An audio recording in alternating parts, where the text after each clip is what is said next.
Delhi NCR में अक्टूबर आते ही फिलहाल आपको बता दें कि यहाँ की जो हवा है यानी एयर क्वालिटी इंडेक्स लगातार बिगड़ना शुरू हो गया है।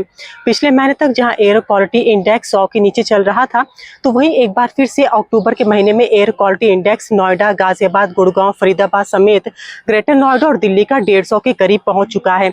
जिस वजह से आपको बता दें कि फिलहाल पृथ्वी मंत्रालय के अंतर्गत आने वाले जो air quality early warning system है, उनके मुताबिक फिलहाल 3 से 2 दिन के अंदर दिल्ली की एयर क्वालिटी इंडेक्स यानी दिल्ली की हवा और खराब हो सकती है। इस पर हमने भारत मौसम विज्ञान विभाग के वरिष्ठ मौसम वैज्ञानिक डॉक्टर आर.के. जेना मणि से बात की, तो उन्होंने बताया कि अक्टूबर का महीना जैसे ही आता है वैसे ही एयर क्वालिटी इंडेक्स बिगड़ने लग जाता है। इसकी वजह यह होती है कि बारिश रुक जाती है और हवाओं की जो गति है वो भी रुक जाती है। फिलहाल वर्तमान में आपको बता दें कि दिल्ली एनसीआर से मानसून की वापसी हो चुकी है और अभी फिलहाल 4 से 5 दिन ऐसे हुए जब बारिश भी नहीं हुई है। बारिश ना होने की वजह से और हवाओं की गति लगभग 12 किलोमीटर प्रति घंटे की रफ्तार है। इन सब वजहों से जो तापमान है और वो तो बढ़ ही रहा है दिन का, लेकिन रात का तापमान गिर रहा है और इसी के साथ ही जो प्रदूषण है वो दिल्ली एनसीआर में बढ़ रहा है। फिलहाल दिल्ली एनसीआर का वर्तमान का जो प्रदूषण है, आज का एयर क्वालिटी इंडेक्स चेक करें तो दिल्ली, नोएडा, गाजियाबाद, गुड़गांव और फरीदाबाद समेत जो ग्रेटर नोएडा है वहां का करीब 150 के करीब है और कहीं कहीं पर 160 के करीब है। तो कुल मिलाकर दिल्ली एनसीआर का जो एयर क्वालिटी इंडेक्स है वो 100 के ऊपर जा चुका है। भारत मौसम विज्ञान विभाग के वरिष्ठ मौसम वैज्ञानिक डॉक्टर आर.के. जेना मणि ने बताया कि फिलहाल 3 दिन तक अभी राहत मिलने के कोई आसार नहीं है, यानी 3 दिन तक अभी हवाओं की गति भी नहीं बढ़ेगी, यानी 12 किलोमीटर प्रति घंटे की रफ्तार से जो हवाएं चल रही हैं वो भी इसी तरह रहेंगी। बारिश भी नहीं होगी, तो बारिश ना होने और फिलहाल हवाओं की गति ना बढ़ने की वजह से दिल्ली का जो एयर क्वालिटी इंडेक्स है यानी जो हवा है वो अभी और बढ़ेगा। प्रदूषण अभी दिल्ली एनसीआर में और बढ़ने वाला है।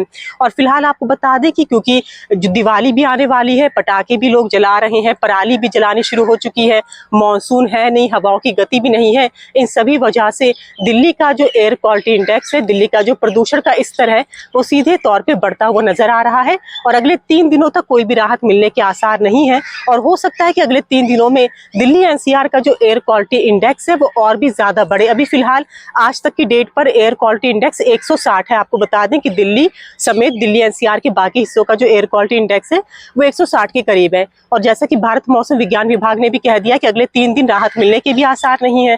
तो ऐसे में कहा जा सकता है कि अभी अगले 3 दिन तो दिल्ली का जो प्रदूषण है वो और बढ़ेगा। और इसी के साथ ही फिलहाल दिवाली भी आने वाली है, पराली भी जलाई जा रही है। तो ऐसे में कहा जा सकता है कि अभी आने वाले टाइम पे यानी इस अक्टूबर के महीने में प्रदूषण का स्तर बढ़ता हुआ ही नजर आ रहा है, अभी घटता हुआ नजर नहीं आ रहा है। और भारत मौसम विज्ञान विभाग का यह भी कहना है, अगर हवाओं की गति तेज हो गई, जैसे भी 12 किलोमीटर प्रति घंटे की रफ्तार से हवाएं चल रही हैं, अगर हवाओं की गति बढ़ती है तो दिल्ली का जो एयर क्वालिटी इंडेक्स है वो सुधर सकता है, यानी दिल्ली की जो हवाएं हैं उसमें सुधार हो सकता है। या फिलहाल आपको बता दें अभी बारिश होने का कोई भी पूर्वानुमान नहीं है, दिवाली तक कोई भी बारिश ऐसा वेदर बनता हुआ नजर नहीं आ रहा है। और इसी के साथ ही आपको ये भी बता दें कि फिलहाल इस बार भारत मौसम विज्ञान विभाग ने प्रदूषण से निपटने की पूरी तैयारी कर ली है, क्योंकि जो दिल्ली की सरकार है वो आर्टिफिशियल रेन भी कराने का फैसला ले चुकी है। ये आर्टिफिशियल रेन जुलाई में ही होनी थी इस साल, लेकिन मानसून के आगमन को देखते हुए ये आर्टिफिशियल रेन यानी बारिश, जो कृत्रिम बारिश, उसको रोक दिया गया था। अब अगर प्रदूषण स्तर बढ़ता है तो भारत सरकार, दिल्ली सरकार और भारत मौसम विज्ञान विभाग के पास कृत्रिम बारिश यानी आर्टिफिशियल बारिश का एक विकल्प होगा प्रदूषण के स्तर को कम करने के लिए। तो ऐसी और जानकारी जुड़ी मेरे साथ में दिल्ली से अंजलि सिंह राजपूत, न्यूज़ 18।